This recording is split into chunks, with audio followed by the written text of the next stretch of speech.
विद्यार्थी मित्रांनो, सह्याद्री ट्युटोरियल्समध्ये तुमचं स्वागत आहे.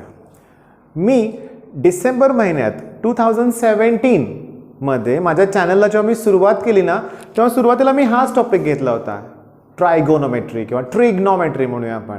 मग सुरुवातीला 5-7 व्हिडिओ माझ्या चॅनलमध्ये आहेत ना, ते याच्यावरतीच बेस्ड आहेत, लक्षात घ्या. पण आजच्या टॉपिकमध्ये मी असे काही क्वेश्चन सिलेक्ट करणार आहेत की जे कुणाला उपयोगी पडतील, जे 10th स्टँडर्डमधून जस्ट आत्ता एक्झाम कंप्लीट झालेल्या मुलांची जे 11th स्टँडर्डमध्ये जाणार आहेत त्यांना हे लेक्चर उपयोगी पडणार आहे, ही सिरीज उपयोगी पडणार आहे. जे 11th स्टँडर्डमध्ये आहेत ओके, त्यांना तरी उपयोगी आहेच, कारण जेव्हा आता ते 12th मध्ये गेलेत ना, तेव्हा डेरिव्हेटिव्ह, इंटिग्रेशन सगळ्याच ठिकाणी याची गरज लागणार आहे. आणखीन महत्त्वाचं म्हणजे आता जे 12th मध्ये आहेत आणि CETची एक्झाम आहे थोड्या दिवसांनी, त्यांना तर हे मोस्ट इम्पॉर्टंट आहे. कारण जे 3 टॉपिक आहेत ना, trigonometric function, compound angle, factorisation, याच्यावरती एक क्वेश्चन हा CETत फिक्स येतो, लक्षात घ्या. म्हणजे 3 टॉपिक करायचे आहेत त्यांना, एक क्वेश्चन येतोयच. मग आता आपण काय करूया मित्रांनो, चला मग आता आपण न्यूमेरिकल्स घ्यायला सुरुवात करूया. मी काय करतोय, या टॉपिकमधले जे सिलेक्टेड क्वेश्चन्स आहेत की जे अगोदर प्रिव्हियसली कोणत्या ना कोणत्या तरी एक्झाममध्ये येऊन गेलेत, असेच सिलेक्ट करतोय. जे खूप इझी आहेत ना, हे तुम्हाला प्रॉब्लेम जमवूच शकतात. आता बघा, हा प्रॉब्लेम बऱ्याच वेळा एक्झाममध्ये आलेला आहे, मी एररलेसमध्ये चेक केलं.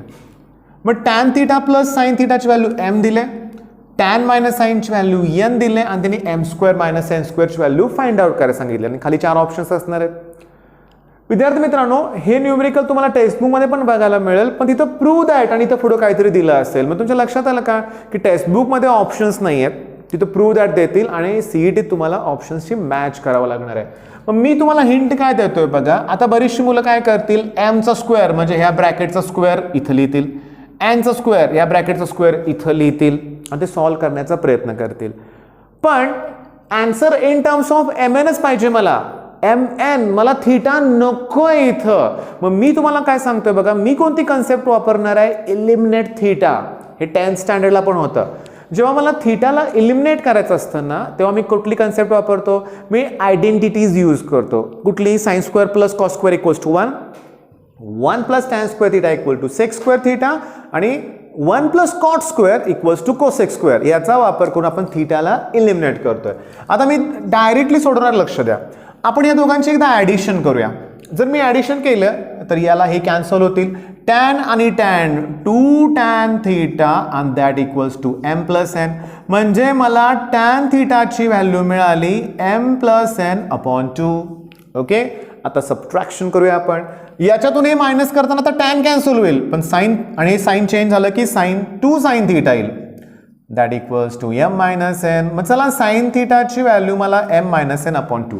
आता टॅन आणि साइनवर कुठली आयडेंटिटी नाही आहे, मग एवढं करू शकतो, मला कॉस्टची किंमत काढावं लागेल. पण त्याच्याऐवजी असं करूया ना, ह्या टॅनचा रेसिप्रोकल कॉट थीटा करूया, 2 अपॉन m प्लस n. साइनचा रेसिप्रोकल कोसेक थीटा करूया, 2 अपॉन m मायनस n. आलं का इथपर्यंत लक्षात? आता ना या दोघांची आहे ना 1 plus cot square equal to cosec square.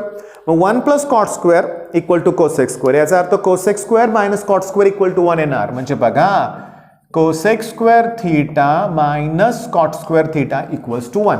आलं का ध्यानात बघा तुमच्या? त्याची व्हॅल्यू पुट करा, कोसेकची व्हॅल्यू पुट करा की 2 अपॉन बघा m minus n bracket square minus 2 upon cot square ह्याची value m plus n bracket square आणि दॅट इक्वल्स टू 1. आता हे मला सिम्प्लिफाय करायचं, मला कोणाची व्हॅल्यू काढायची आहे, m square minus a square मिळणार आहे मला क्रॉस मल्टिप्लिकेशन केलं तर. पण थांबा, आपल्याला स्क्वेअर करूया. चला, 2 चा square 4 upon m minus n bracket square, 2 चा square 4 upon m plus n bracket square equals to 1. चला, याला मल्टिप्लाय करा, 4 into bracket m plus n चा square, 4 into bracket m minus n चा स्क्वेअर. या दोघांचा प्रॉडक्ट a प्लस b ला a minus b न मल्टिप्लाय केलं तर a square minus b square, पण त्याचा स्क्वेअर आहे ना, ओके, दॅट इक्वल्स टू 1. आता क्रॉस मल्टिप्लिकेशन करूया, पण त्याच्या अगोदर यानं आत मल्टिप्लाय करा, ब्रॅकेट एक्सपांड पण करा ना. मग m square plus twice mn plus n square minus 4, m square minus twice mn plus n square divided by terms इकडे लिहूया आपण m स्क्वेअर मायनस n स्क्वेअरचा स्क्वेअर. ठीक आहे, m स्क्वेअर मायनस n स्क्वेअरचा स्क्वेअर. आता लक्षात मी काय म्हणतोय बघा, ह्या प्लस 4m स्क्वेअरला हे मायनस 4 कॅन्सल होणार आहेत ना, म्हणजे एम स्क्वेअर एन स्क्वेअरच्या टर्म्स कॅन्सल होणार आहेत, कारण इथं मायनस साईन आहे. पण या मायनसचं प्लस होणार आहे, म्हणजे हे 4 2 जा 8 आणि हे 4 2 जा 8, 8 + 8 16 mn येणार आहे. 16 mn and that equals to m square minus n square square. तुम्हाला m square minus n square विचारलं, स्क्वेअर रूट काढा, मग plus minus 4 root mn that equals to m square minus n square आणि तुमचा answer तुम्हाला मिळालं. पण विद्यार्थी मित्रांनो, मी ओळखलं कसं सांगा बघू. हे दिलं होतं 4 ऑप्शनमध्ये कुठेही थीटा नव्हता, याचा अर्थ आपल्याला थीटाला काय करायचं होतं, एलिमिनेट. मग एलिमिनेट थीटाचे कन्सेप्ट वापरून आपण सॉल्व्ह केलंय. पण अल्जेब्रा मधले बेसिक फॉर्म्युले पण इथं गरजेचे आहेत. माय होप पहिलं न्यूमेरिकल लक्षात आलंय. आपल्याला एक छान सिरीज सुरू करायचं आहे, ट्रिग्नॉमेट्री परफेक्ट घ्यायचं आहे. ओके, चला आपण दुसरं न्यूमेरिकल बघूया. विद्यार्थ्यांनो, आता जे मी न्यूमेरिकल घेणार आहे ना, इथं फळ्यावर जे लिहिलंय ना, ते 10thच्या पुस्तकात पण आहे, 11च्या पुस्तकामध्ये पण आहे आणि कॉम्पिटेटिव्ह एक्झाममध्ये पण आलेलं आहे. आणि 2019चा जर तुम्ही जॉमेट्रीचा पेपर बघितला 10th स्टँडर्डचा, तर आय थिंक त्याच्यात सुद्धा हा प्रॉब्लेम आहे. मग सोडवायचा कसं ते बघा, की तुम्हाला दिलंय काय त्यांनी, की sin x plus sin square x equals to 1 दिलंय. प्लस मायनस करा, म्हणजे इथं काय येणार सांगा, sin x equals to 1 minus sin square x. मग sin x ची व्हॅल्यू मला मिळाली cos स्क्वेअर x. ओके, अरे मग sin x ची व्हॅल्यू cos स्क्वेअर x ना. मग तुम्हाला लक्षात येते का बघा मी काय सांगतोय ते, की तुम्हाला ना ऑलरेडी आता याची व्हॅल्यू काढायची आहे. मला साईनची व्हॅल्यू cos स्क्वेअर x मिळाली, मी दोन्ही बाजूचं स्क्वेअर करतो. बरीचशी मुलं काय करतात, की साईनची व्हॅल्यू cos स्क्वेअर x इथं पुट करतात, तरी आन्सर मिळणार आहे, लक्षात घ्या. पण मी काय करतो, दोन्ही बाजूचं स्क्वेअर करतो. चला, म्हणजे sin स्क्वेअर x आणि cos स्क्वेअरचा स्क्वेअर म्हणजे cos raised to 4x. sin square म्हणजे 1 minus cos square x that equals to cos. आता मायनसचं प्लस होतील, इकडे 1 शिल्लक राहील, मग मायनसचं प्लस झालं cos स्क्वेअर x. हे cos raised to 4x आहे, म्हणजे याची व्हॅल्यू सुद्धा किती आली सांगा, 1 आली. पण मी तुम्हाला काय सांगितलं, की ही व्हॅल्यू डायरेक्टली तुम्ही गिवन डाटामध्ये पुट केली. हे cos स्क्वेअर x इथे लिहिलं, sin x ची व्हॅल्यू, साईनचा स्क्वेअर म्हणजे याचा square, cos raised to 4, answer 1 येणार आहे. आता वेळ न घालवता लगेच मी आता तिसरं न्यूमेरिकल घेतो. बघा, की cos 1 into cos 2 into cos 3 dot dot dot cos 179 असा क्वेश्चन आहे परीक्षेमध्ये, आणि याची तुम्हाला व्हॅल्यू विचारली, सीईटीत आलेला क्वेश्चन आहे. ओके, जेव्हा मित्रांनो लक्षात घ्या, की 1 डिग्री 2 डिग्री आणि डिग्री आहे बरं का, लक्षात घ्या. मग कुठं ना कुठं तरी मध्ये cos 90 डिग्री येणार ना, येणार की नाही. मग cos 90 डिग्री, cos 90 ची व्हॅल्यू तर 0 असते. आणि मग एकाची जरी व्हॅल्यू 0 आली आणि त्यानं सगळ्याला मल्टिप्लाय केलं, तर आन्सर काय येणार आहे, 0. अतिशय इझी. चला, आता पुढचं बघूया आपण. tan 1 tan 2 dot dot dot आणि tan 89. आता बऱ्याच जणांना वाटेल याचा आन्सर पण 0च नाही येत, 0 आन्सर, याचं आन्सर 0 येत नाही आहे. मग मी तुम्हाला सांगतो काय ते, नीट लक्ष द्या. इकडं बघा, मध्ये कुठेतरी tan 45 येणार, त्याची व्हॅल्यू 1 असते, 1. आता याची व्हॅल्यू 1 म्हणून सगळ्याचा आन्सर 1 असं लॉजिक बरोबर नाही आहे. आन्सर आहे बरोबर, आन्सर 1 येणार आहे. पण कसं बघा, फर्स्ट टर्म आणि लास्ट टर्म बघा, मी दोनच फक्त सॉल्व्ह करून देतो, की tan 1 इंटू tan 89. आता या टॅनचं जर मी कॉट केलं, तर मला 90 मायनस तिथलाच अँगल घ्यायचा आहे 1 डिग्री. हे tan 89 आहेतच. आता 90 मायनस 1 म्हणजे 89, म्हणजे cot 89 इंटू टॅन. आता कॉट म्हणजे काय, कॉस अपॉन साईन, आणि टॅन म्हणजे काय, sine upon cos, reciprocal, cancel होणार. आन्सर काय येणार आहे, 1. म्हणजे 1 बरोबर 89, 2 बरोबर मग 88, 3 बरोबर, असं सगळंच कॅन्सल होईल. नक्की 44 आणि 46 ॲडिशन 90 ते कॅन्सल होऊन त्याचा आन्सर 1 येणार. हे 1 आहे, त्यामुळे टोटली आन्सर फायनली काय येणार आहे, 1. मग तुमच्या लक्षात आलेत का, 3. ॲक्च्युली हा आपला दुसरा प्रॉब्लेम होता, हा तिसरा आणि हा चौथा. 4 प्रॉब्लेम झालेत आपले. चला आपण आता पुढचा प्रॉब्लेम घेऊया. विद्यार्थी मित्रांनो, नेक्स्ट जो प्रॉब्लेम आहे ना, तो कसा आहे बघा, की त्यांनी sec x plus tan x value k दिले आणि टेक्स्टबुकमध्ये त्यांनी विचारलंय की प्रूव्ह दॅट, बघा इथं आता मी PT लिहितोय, म्हणजे प्रूव्ह दॅट समजा की sin x equals to k square minus 1 upon k square plus 1. पण CETत येणार आहे find sin x, sin x ची व्हॅल्यू फाइंड आउट करायचं येणार आहे. मी तुम्हाला हिंट काय देतो बघा, की सगळेच ऑप्शन्स असेच असणार आहेत, k square plus 1 k square minus 1, numerator denominator किंवा 2k स्क्वेअर वगैरे असं असणार आहे. माझी तुम्हाला हिंट काय की तुम्ही हा प्रॉब्लेम सॉल्व करताना ट्रायल अँड एरर ऑप्शनचाच वापर करून सॉल्व करा. आता चला आपण करेक्टच ऑप्शन घेणार आहे. मग मी हे सॉल्व करायला घेणार म्हणजे मी k² - 1 थोडक्यात आपण थेअरीमध्ये लिहिणार RHS आणि k² + 1.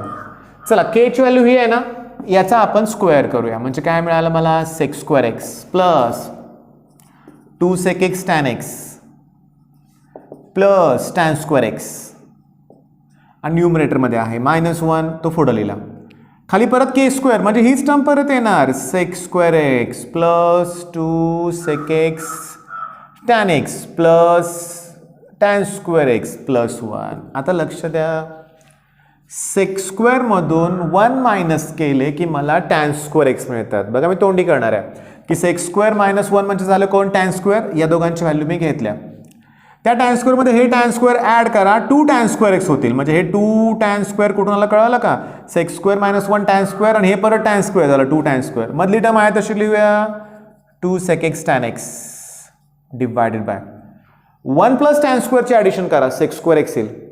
त्यात हे sec² ऍड करा म्हणजे 2 sec² x येतील. ही टर्म आहे तशी लिहा 2 sec x tan x. चला आता कॉमन काढा. न्यूमरेटर मधून 2 tan x कॉमन निघतंय, 2 इथलं आणि tan x कॉमन निघतंय तर उरणार कोण आहात tan x plus sec x.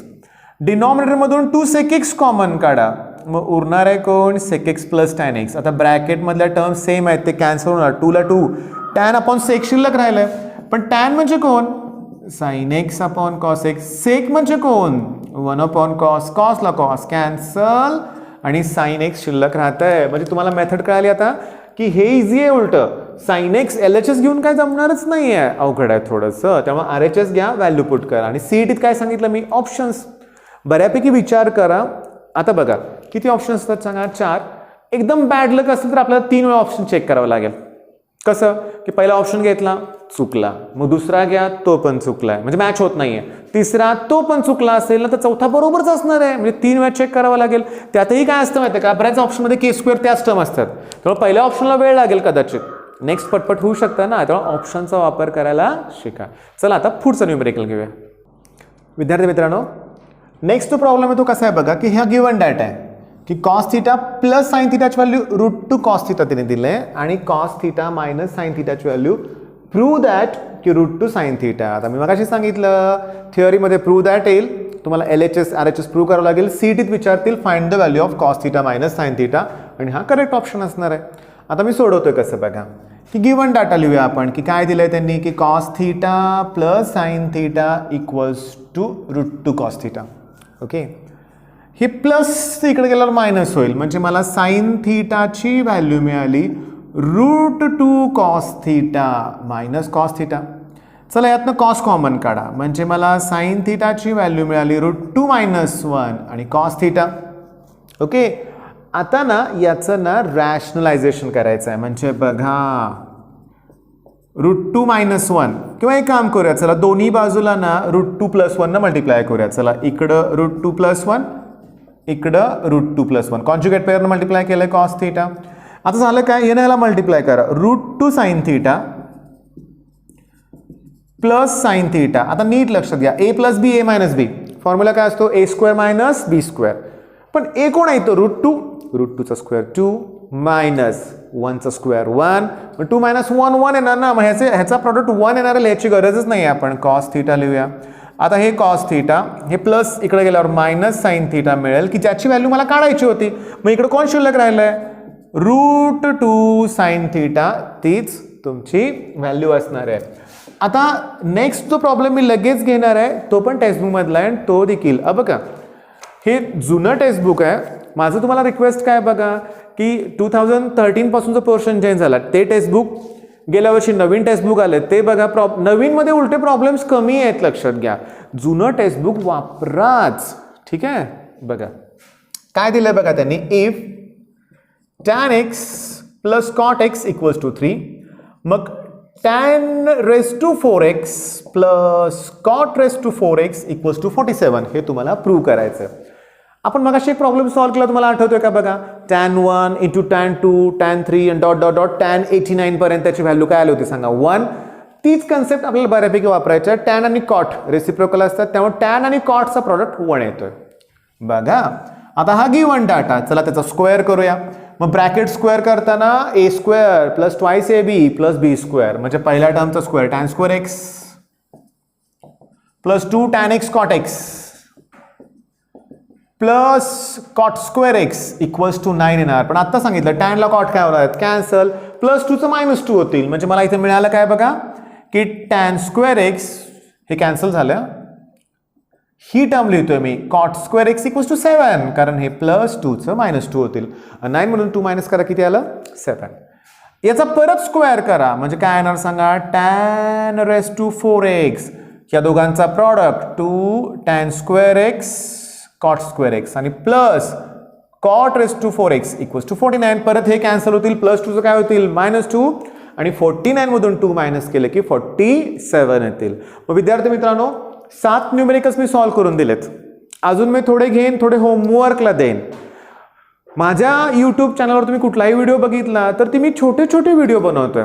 आता ट्रिग्नॉमेट्रीवरती मी तासभर मोठा व्हिडिओ बनवू शकेन, पण माझी काय इच्छा आहे माहिती का बघा, की आपण काय करूया, मी जे 7, 8, 9 जास्तीत जास्त 10 प्रॉब्लेम घेईन ना, तुम्ही तेवढेच परफेक्ट करा. मी जो होमवर्क दिला असेल ना तेवढंच कंप्लीट करा. का, कारण हा टॉपिक अजून कंप्लीट झालेला नाही आहे. पहिला टॉपिक मी अजून न्यूमेरिकल्स घेणार, लक्षात घ्या. म्हणजे मी जवळजवळ एक 8 ते 10 असे लेक्चर्स माझे तयार होतील छोटे छोटे. पण काय होईल माहिती आहे का, की छोटे छोटे लेक्चर घेतल्यामुळे एक थोडासा इंटरेस्ट पण राहील. तुम्ही बघाल पण तेवढे व्हिडिओ. मी आता समजा 1.5 तासाचा व्हिडिओ केला की मला माहिती आहे तुमच्याकडे एवढा पेशन्स नसतो. 1.5 तास कोण बसणार आहे, बरोबर ना. तसे छोटे छोटेच व्हिडिओ करूया. मग चला आता हे 7 प्रॉब्लेम तर झालेत, आपण थोडेसे प्रॉब्लेम अजून घेऊया. विद्यार्थी मित्रांनो आता मी 3 न्यूमेरिकल तुम्हाला होमवर्कला देतोय. त्यातलं हे न्यूमेरिकल बघा, root 1 plus sine x 1 minus sine x equals to, एक तर तुम्हाला sec x plus tan x विचारतील किंवा हे विचारतील. जर हे विचारलं ना तर पहिला हेच आन्सर मिळणार आहे, त्याचं डबल रॅशनलायझेशन केलं की हे मिळते, लक्षात घ्या. म्हणजे याला sec x minus tan x, डिनॉमिनेटरला sec x minus tan x multiply केलं की हे मिळेल, कारण वरती sec square minus tan square ज्याची व्हॅल्यू 1 असते. हे 10th स्टँडर्डला तुम्हाला होतं. तुम्ही आठवा की तुम्हाला इथं रॅशनलायझेशन करायचं आहे.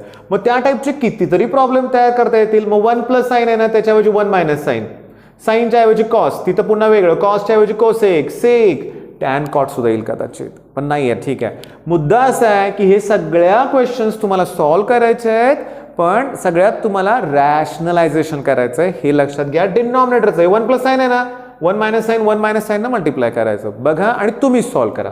आता इथं बघा 8वा प्रॉब्लेम पण मी होमवर्क म्हणून दिलाय, लक्षात घ्या. कुणाची व्हॅल्यू काढायची आहे, साईन. मग साईनची व्हॅल्यू पाहिजे, मग कॉस स्क्वेअर कशाला तिथं नको ना. मग कॉस स्क्वेअरची value 1 minus sine square x टाकायचे आणि क्वाड्रॅटिक इक्वेशन तयार करायचं, त्याचे फॅक्टर्स करायचे आणि जी साईनची व्हॅल्यू 1 लेस दॅन 1 असेल ते आन्सर करेक्ट आहे. जर साइन एक्सची व्हॅल्यू समजा 2 येत असेल चुकीचं आहे, कारण साइन एक्सची व्हॅल्यू -1 to +1 या दरम्यान असते किंवा -1 +1 असू शकते. आता समजून घ्या 10th वन जर तुम्हाला होमवर्क करायचं आहे ना, तर इथं तुम्हाला साइन एक्सची व्हॅल्यू काढायची आहे ना, तर हे कॉस एक्स नको आहे. मग मी तुम्हाला एक स्टेप करून दाखवतो. मग 8 sin x - 4 equals to cos x.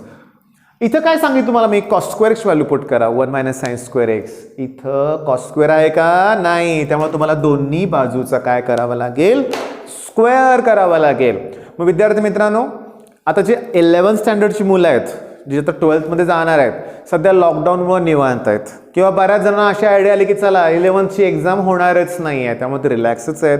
तर अशा मुलांना माझी रिक्वेस्ट आहे की चला सुरुवात करा, आपण 11th ची रिव्हिजन करूया सगळे. आणि जेव्हा जून महिन्यात एप्रिल मे आता संपणारच आहे, लक्षात घ्या, कारण कोरोनाची परिस्थिती बिघडत चाललेली आहे. म्हणजे जूनमध्ये जेव्हा कॉलेजेस सुरू होतील ना, तेव्हा आपण तोपर्यंत आपण 11th स्टँडर्डचं ट्रिग्नॉमेट्री परफेक्ट करून ठेवूया. ओके, आणि नंतर आपण रेग्युलरली आपण बाकीचे टॉपिक पण सुरू करूया. मग विद्यार्थी मित्रांनो आता तुम्ही जर नवीन असाल 11th स्टँडर्डचं चॅनलला सबस्क्राईब करा, लाईक करायला विसरू नका आणि तुमच्या मित्रांमध्ये हे चॅनल शेअर करा, जेणेकरून त्यांना पण सुरुवातीपासूनच याचा फायदा होईल. ठीक आहे मित्रांनो, मग बेस्ट ऑफ लक, धन्यवाद.